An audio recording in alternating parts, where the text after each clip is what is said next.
Hello viewers, welcome to my channel combined study and news. শিক্ষা এবং চাকরি সংক্রান্ত যে কোনো নিউজ সবার আগে পাওয়ার জন্য এবং যে কোনো রকম কম্বাইন্ড লেভেল এক্সামের ম্যাথামেটিক্স, সায়েন্স এবং রিজনিংয়ের ডিটেলস প্রিপারেশনের জন্য চ্যানেলটা সাবস্ক্রাইব করো এবং পাশে থাকা বেল আইকন প্রেস করে নোটিফিকেশান অল করে রাখো। আজকে একটা খুব গুরুত্বপূর্ণ খবর নিয়ে আমি আজকে আলোচনা করতে যাচ্ছি। পিএসসিতে বিরাট সুখবর একটা উঠে এসছে। আমরা সকলেই জানি ক্লার্কশিপের মেধা তালিকায় নাম প্রকাশ পেয়েছে 55,056, দ্যাট ইজ 55,056 জনের কিন্তু তালিকা একটা প্রকাশ হয়েছে সেকেন্ড টায়ারের পরে। এক্ষেত্রে আগের নোটিফিকেশনে যেটা বলা হয়েছিল সেখানে কিন্তু বলা ছিল 1:1 অনুপাতে টাইপিং টেস্টের জন্য ডাকা হবে, কিন্তু এখন বর্তমানে যেটা উঠে আসছে সেটা হচ্ছে 1:1.33 এই অনুপাতে কিন্তু ডাকা হবে। ওকে, এখানে বয়সকে অগ্রাধিকার দেওয়া হচ্ছে। কিভাবে বয়সকে অগ্রাধিকার দিচ্ছে সেটা আমরা ডিটেলসে দেখে নেব এবং কারা অবশ্যই ডাক পাচ্ছেন সেটাও আমরা ডিটেলসে দেখে নেব। ঠিক আছে, তো পিএসসির পরীক্ষার যে আপডেটটা, বর্তমান আপডেটটা, সেটা নিয়ে ডিটেলসে আলোচনা করব। সুতরাং ভিডিওটা না স্কিপ করে প্রথম থেকে শেষ পর্যন্ত দেখো, ডিটেলসে অ্যানালিসিস হবে।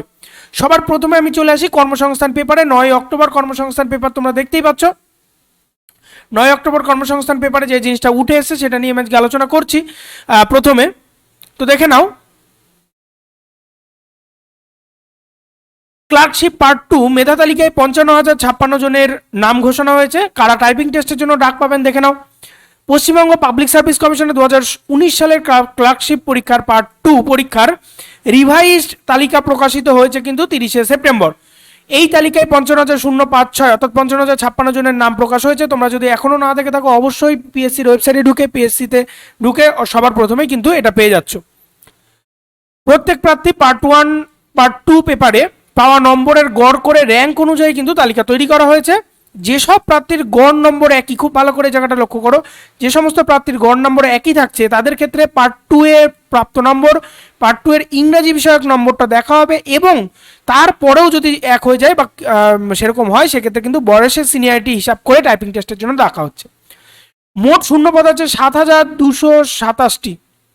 এদের মধ্যে জেনারেল 2,971টি, তপশিলি জাতির জন্য 1,406টি, তপশিলি উপজাতির জন্য 430টি, ওবিসিদের ক্যাটাগরির জন্য 716টি, ওবিসি এর জন্য 716টি, ওবিসি বি এর জন্য 505টি, প্রতিবন্ধী এলভিদের জন্য 120টি, প্রতিবন্ধী এলডিসিপি এর জন্য 89টি, প্রতিবন্ধী বধির যারা তাদের জন্য 109টি, খেলোয়াড় মেধাবী খেলোয়াড়ের জন্য 186টি, তপশিলি জাতি এলডিসিপির আন্ডারে যারা পড়ছে তাদের জন্য 60টি এবং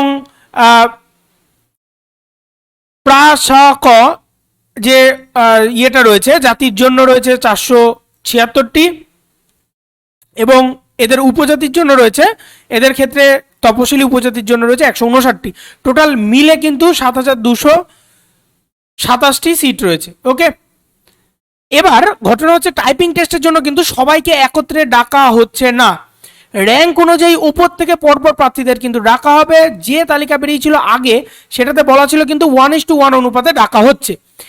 এরপর দেখো বর্তমানে যে কথাটা বলা হচ্ছে সেটাতে কিন্তু সমস্ত 1:1 অনুপাতে ডাকা হচ্ছে না।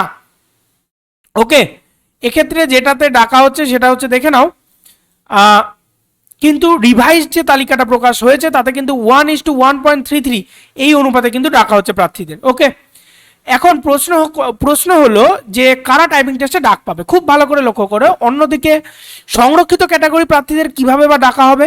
এখানে একটি কথা মনে রাখতে হবে, তালিকায় যে সমস্ত সংরক্ষিত প্রার্থীদের নামের পাশে রিল্যাক্সেশন টেকেন এর ঘরে একটা ঘর করা ছিল রিল্যাক্সেশন টেকেন বলে, এই রিল্যাক্সেশন টেকেনের ঘরে যদি ইএস থাকে ও রিল্যাক্সেশন রিমার্কসের ঘরে যদি সংরক্ষিত ক্যাটাগরির নাম উল্লেখ থাকে তাদেরকে সংরক্ষিত ক্যাটাগরি হিসাবে কিন্তু বিবেচনা করা হবে।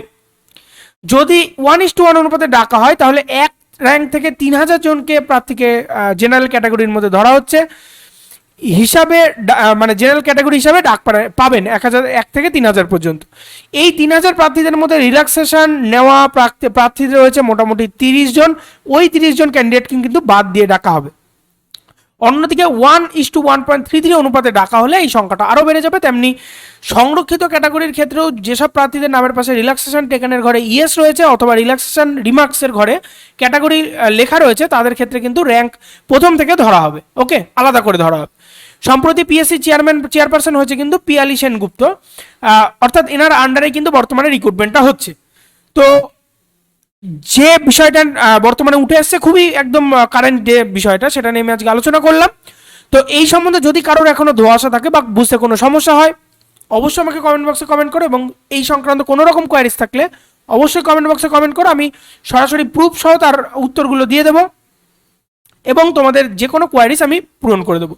আমাদের চ্যানেলে নিচে তোমাদের ডেসক্রিপশনে হোয়াটসঅ্যাপ টেলিগ্রামের অফিসিয়াল লিঙ্ক দিয়ে দেওয়া রয়েছে, সেখান থেকে তোমরা জয়েন হয়ে যাও। সেখানে কিন্তু সমস্ত কোয়ারিজগুলো মিটিয়ে দেওয়া হবে। এবং আমাদের চ্যানেলে যে কোনো রকম নিউজ ছাড়াও যে কোনো কম্বাইন্ড লেভেল এক্সামের জন্য ম্যাথামেটিক্স, সায়েন্স এবং রিজনিংয়ের ক্লাস হয়, লাইভ সিরিজ চলে প্রত্যেক রবিবার, মঙ্গলবার, বৃহস্পতিবার রাত 8টা থেকে ম্যাথামেটিক্সের লাইভ সিরিজ, এবং শনিবার সকাল 10টা থেকে সায়েন্সের লাইভ সিরিজ চলে। তোমরা সরাসরি সাবস্ক্রাইব করে চ্যানেলটাতে জয়েন থাকতে পারো। যে কোনো combined level exam including TET, PT এবং সিটেটের জন্য এগুলো কিন্তু ইম্পর্টেন্ট হচ্ছে। তো দেখা হচ্ছে পরের ভিডিওতে বা পরের লাইভে। ততক্ষণ সবাই ভালো থাকো, সুস্থ থাকো, হ্যাভ এ গুড ডে। অবশ্যই যে কোনো কোয়ারিসের জন্য সরাসরি ফোন করো বা আমাকে হোয়াটসঅ্যাপে যোগাযোগ করো।